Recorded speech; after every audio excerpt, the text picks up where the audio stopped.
Everybody loves Myrtle Bike Week. You get to show off all the work you got done on your motorcycle, whether it's a Harley Davidson, doesn't matter what kind of bike, Indian, sport bike, everybody's out there to have a good time. Everybody's out there to show off the new thing that they got on their bike, whether it's ape hangers, a fresh paint job, rims, whatever it may be. Some of the most beautiful women you will ever see are there. But there's a dark story, a story of division, a story of two separated weeks that even the love of motorcycles cannot overcome. Today we tell the dark story, the dark history that continues to live on to this day. Myrtle Bike Week and Black Bike Week on this episode of Demons Row TV. And oh yeah, we ghosted, baby.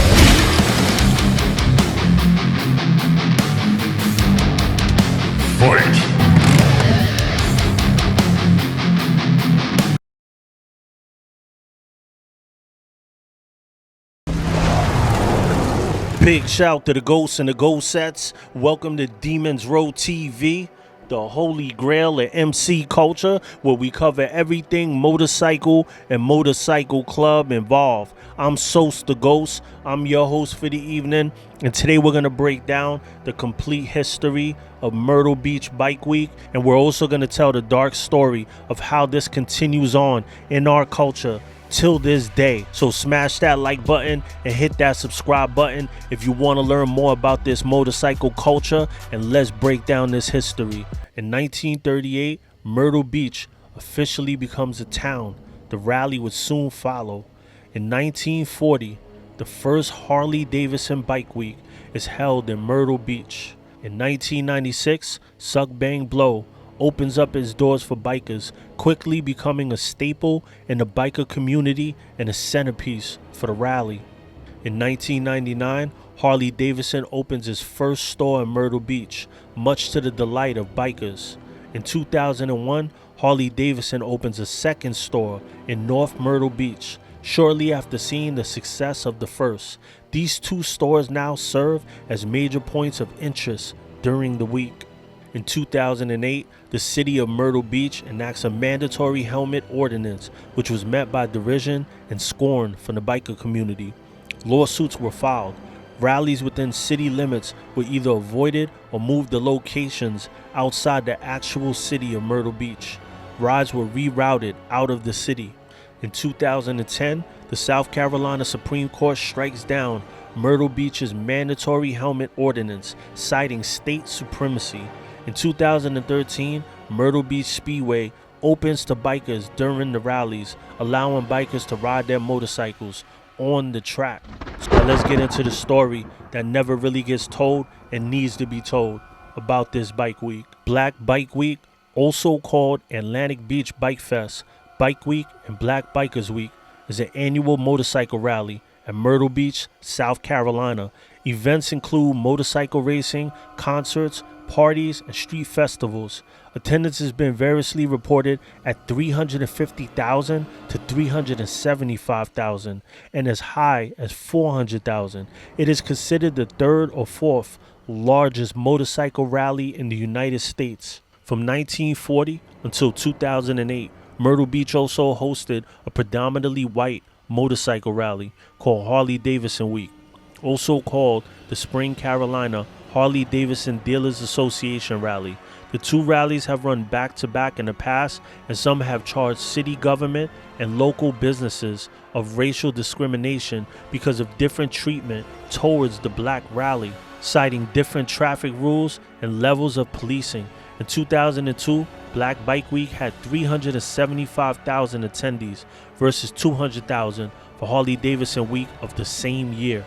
During the 1960s and 70s, many black motorcyclists visited Atlanta Beach, South Carolina. Some riding Harley Davidsons, but also riding many Japanese Hondas, Kawasaki's, Suzuki's, and Yamahas, which, along with race, distinguished them as riders from the white events participants who preferred the Harley Davidsons. During the segregation era, Atlantic Beach was the only beach in the South where blacks were permitted.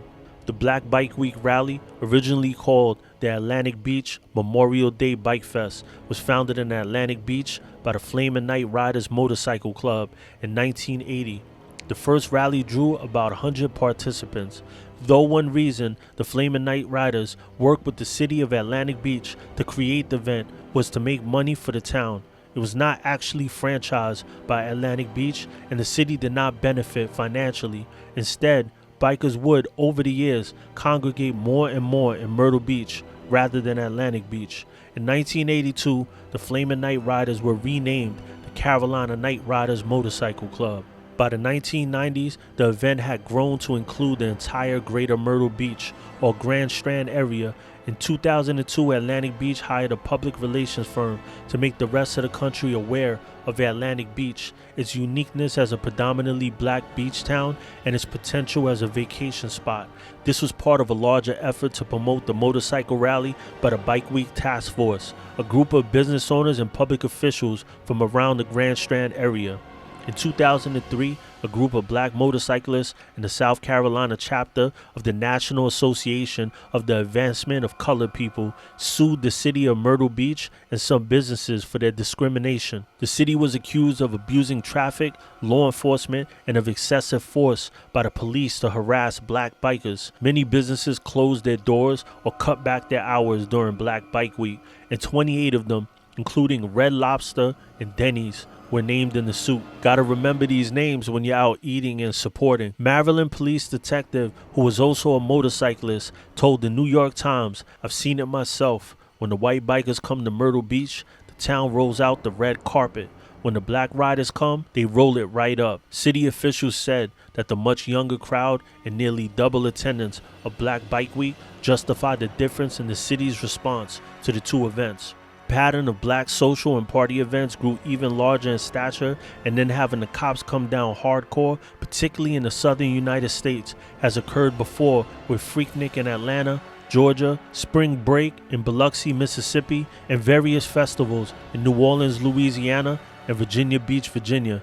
Myrtle Beach Mayor Mark McBride said in 2003 that the Black Bike Week crowds are bigger and rowdier, although that year the White Harley Rally saw 8 motorcycle traffic deaths, while the Black Rally had only 3 killed in accidents. In 2006, the NAACP claimed success in concluding every federal discrimination lawsuit they filed against Myrtle Beach for complaints during Bike Week events from 1999 to 2003 against the city of Myrtle Beach and restaurants that included Damon's Oceanfront and Barefoot Landing, J. Edwards Great Ribs, and Greg Norman's Australian Grill, as well as the Yachtsman Resort Hotel.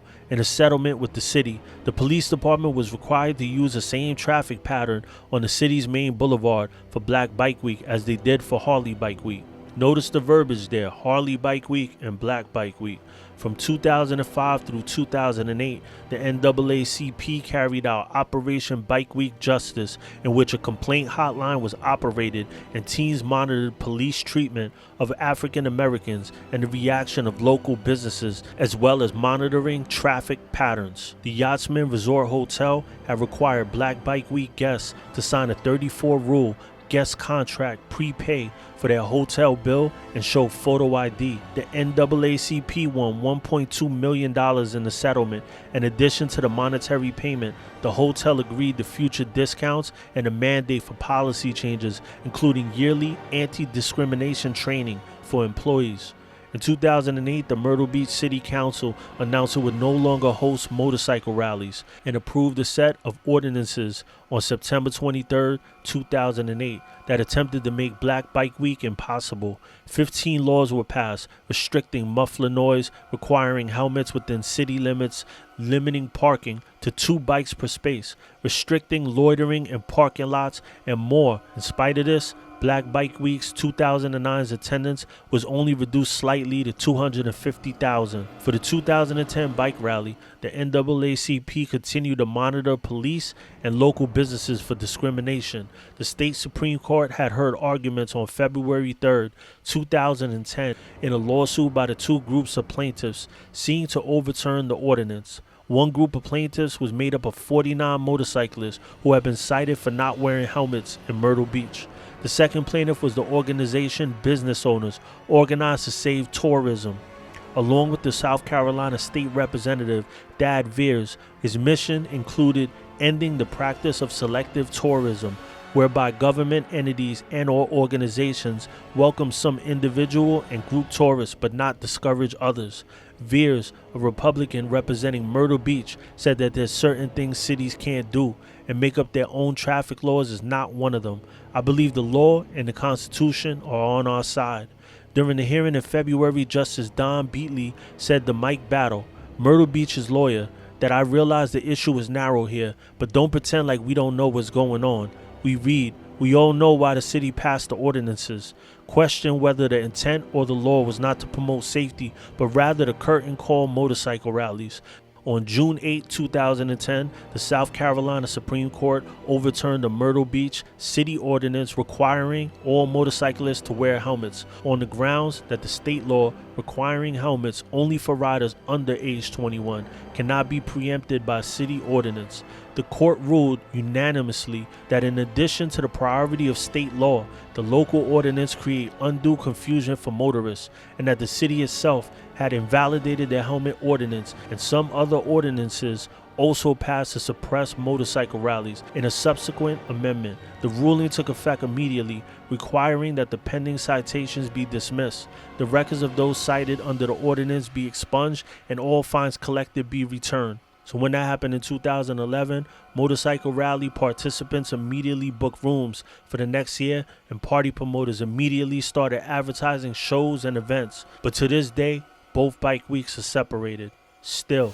So tell me what you think about this in the comments. And I know this country has a history, and every day we work to get better at some of the things from the past. And Harley Davidson has a very dark past too, not selling motorcycles to blacks back in the days, the way they treat motorcycle clubs where they have never really endorsed any MCs. They always just endorse this weird image, what is not truly representation of the people that ride Harley Davidsons from day to day. But knowing this history is better for us to know why these things are the way they are, so we can move past it and try to do better in the future. Let me know in the comments how you feel about this whole situation. Smash the like button if you want to support the row.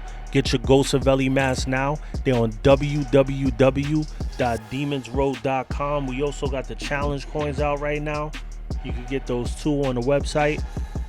That's the front with the Demons Row on it. This is the back with the Ghostaveli. It's this character right here on the back of it. And it says El Santo Grial. And that's Spanish for the Holy Grail. So you could get that on the website. And I got another video where I talk about black biker history and black outlaw motorcycle clubs. It'll be linked above. And thank you for tuning in to Demons Row TV, the Holy Grail of MC culture. Like, subscribe, and comment. And oh yeah, we ghosting, baby.